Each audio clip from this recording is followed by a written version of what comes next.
Hey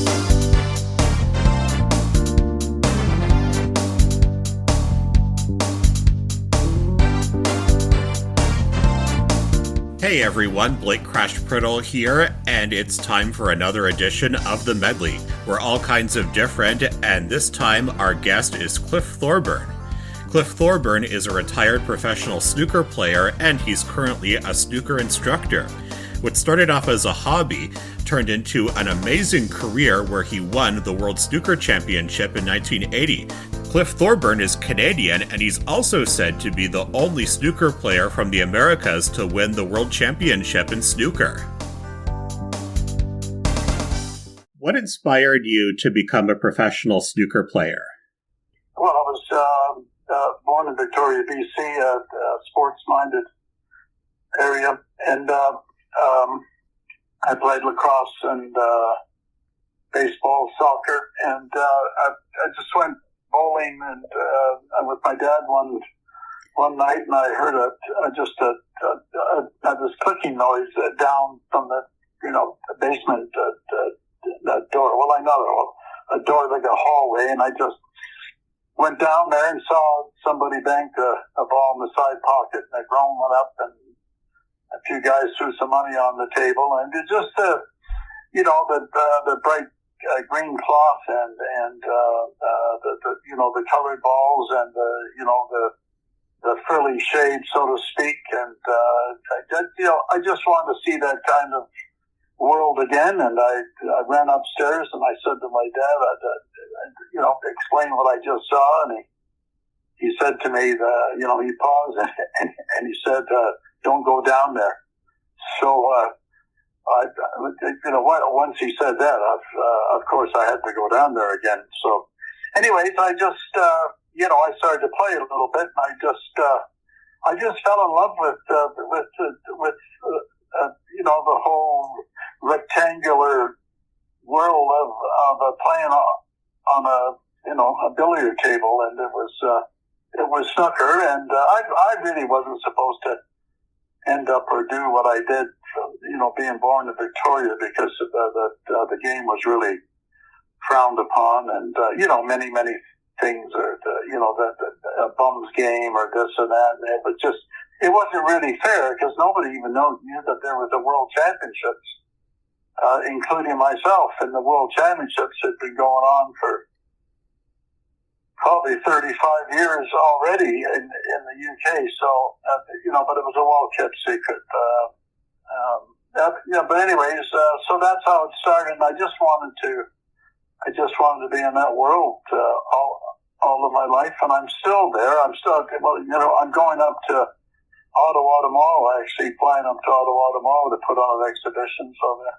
Yeah, I enjoy playing pool and snooker as a hobby. I've never played at a pro level, obviously, and I never played games for money, but I have played in a couple of tournaments, and it's fun. I've used to play pool at my cousin's place all the time, and we'd sometimes even play snooker on the pool table. Since we didn't have a big snooker table, we had to make do with the pool table, and it was harder, but it was just as fun. Oh, yeah, that was, well, that's part of the, part of the thing, the fun part, and one of the things that stands out is that when if I've got a student and we'll be talking and I just try to explain to them that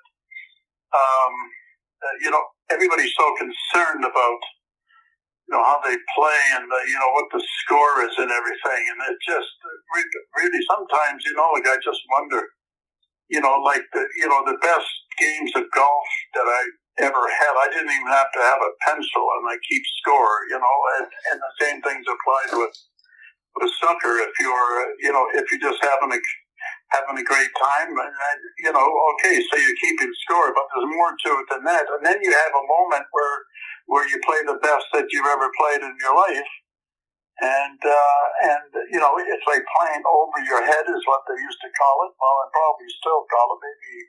Maybe the phrase is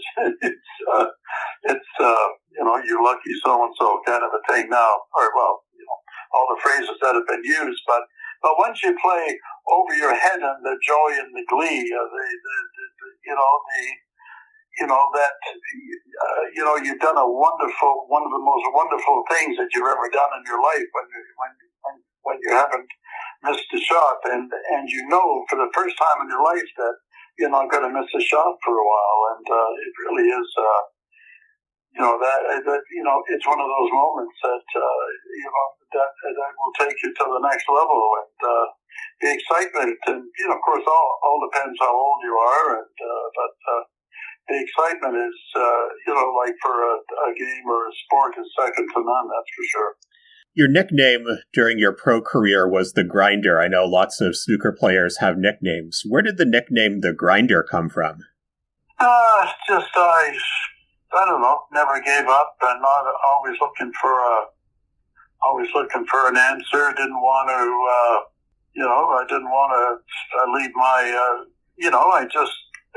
I just took great care in being somebody that nobody liked to play for the longest time, because I played safe, but I could also score reasonably well when I got in, and I never gave up. I guess there's that. It doesn't. I'm sort of not saying that I'm not. I don't mind the name, except but now grinding has got a different name, and I don't want to get into all that stuff. You know what I mean? But there's, I'll let somebody else have a laugh about that or whatever. But there's, like basketball's got the, grinders about people that never give up, and I can't. I think what else it would be? Well, basketball maybe something else too. But that, in snooker is, a tough match. In 1980, you won the World Championship against Alex Higgins, who was also known as Hurricane Higgins. How did it feel to win the World Championship against Hurricane Higgins? I mean, it must have been an incredible feeling. Yeah, it was. My wife, we weren't married at the time, but she was with me, of course, on that trip, and in 1980, just to, the last session of the championship's over 4 sessions. It's like the first one to win 18 games over 4 sessions, 2 sessions a day. It finishes on a Sunday and then a bank holiday Monday, the first Monday in May over in the UK, and there was a build up, and it got to be pretty exciting. It was 16 all, and it went down to the last 2 frames, and I didn't miss a ball in the last 2 frames, and the euphoria, and thinking about my dad who he said, "Don't go down there." So when I won the championship, I shook the fellow's hand, and it was a big, I still had to. I think I had a bunch of bookings and stuff I had to do 3 weeks after I won the championship. So the trophy basically was just in the back, in the trunk of my car, and I was just obligated to do this stuff. And then we finally got home back here in Toronto, and about 3 weeks later, and I remember my wife and I were going through customs, and there was I knew that there was a bunch of people out, about 150 people at the airport, and then we were behind this couple. I don't know where they came from, but they had about 3 suitcases all tied up with rope and everything, because the fella asked me what it was when I'm going through in customs, and he said, "What's in there?" And I said, it's a trophy. He said, "Okay, we'll go over there." And then and that's where I ended up behind his people. And that took about 20, 25 minutes.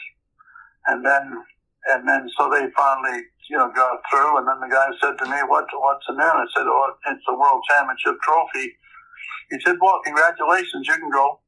And I go, oh my God, I just wanted to see, we wanted to see our friends and everything. And it was just, and to go out there and everything. And, a couple of newspapers were there and friends. And yeah, it was everything that I dreamt that it would be and more. And as of today, you're the only snooker player of the Americas that won the World Championship. Is that correct? Yeah. At one time I was, it seemed like, that I was the only overseas player. It's a long story.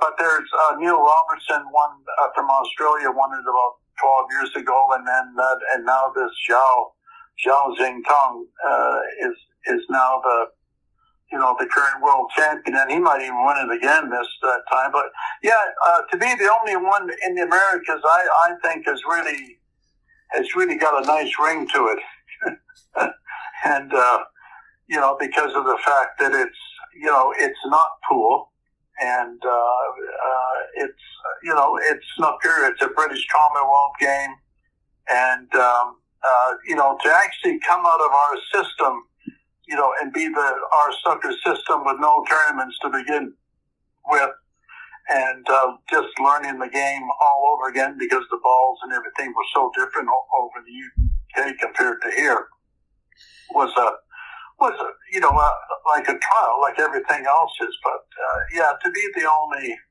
North American player really has a ring to it, and it's because of people helping me and pointing me in the right direction,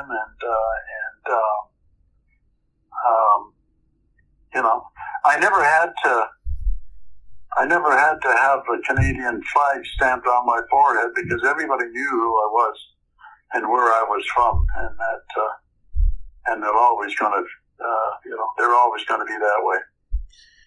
Last question before we wrap up. What do you think could be done to make snooker more popular in Canada once again? I think, one thing, I mean, there's so many things for people to do now, too. But there's, it's like you have to see it in the right, in the right type of situation where like you see something, you dream it and then you do it. But it's like chess.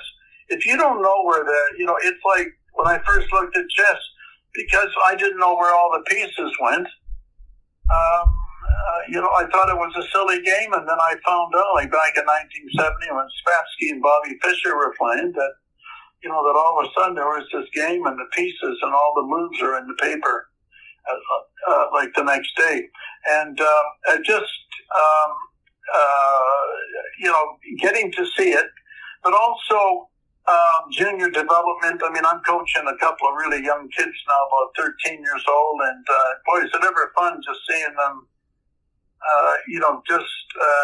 get better and have that kind of love for the game. And, it's just, it's a different world. One of the kids that I'm teaching wants to get his solo, a pilot's license. By the time that he's 15, he's 13 right now. And he also, he plays the piano and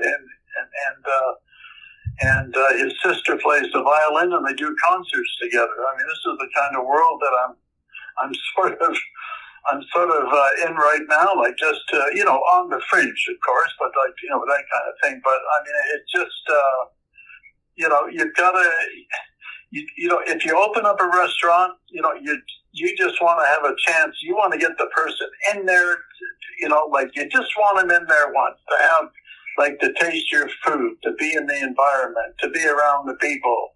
And the same thing applies. I just want to get, some kids, even, anybody really, that, and given the opportunity of seeing something that would blow their mind, just, it's just, a 72 square foot surface and with the ball 6 pockets, and they're having tapes of all the, the greatest players that ever played. up, on 10 or 12 sort of screens, and you can look around, you can compare, you can see that you're going to bring the cue back slower, and then you have a slight pause, and then you hit the ball, and everybody, all the top players, all do the same. They do things that nobody else does, and the amateurs do lots of things that the pros don't do. So that the transition to actually get better, watch these guys play and be told that you're doing a good job, or here, try this. Until that is in a place where it is just coaching, and I'm sort of working towards that, but it's not going to be quick, and it's just if you're not practicing, somebody else is, and everybody's sort of flying by us. I think at this point in time, it bothers me so much, but my love for the game, and if I just to finish things off here, like what you said. I mean, I'm from Vancouver Island, and I could have a table in a log cabin, on the west coast of Vancouver Island, and and the coach, and if somebody wants to learn to me, well, then come and find me, because I'm going to be doing it for quite a while. Cliff, I really enjoyed hearing your story. Thank you very much for your time, and I wish you the best of luck coaching those kids and with your future endeavors. Yeah, thank you very much. And that was retired professional snooker player and snooker instructor Cliff Thorburn. As always, I hope that you enjoyed this edition of The Medley, and remember, we're all kinds of different.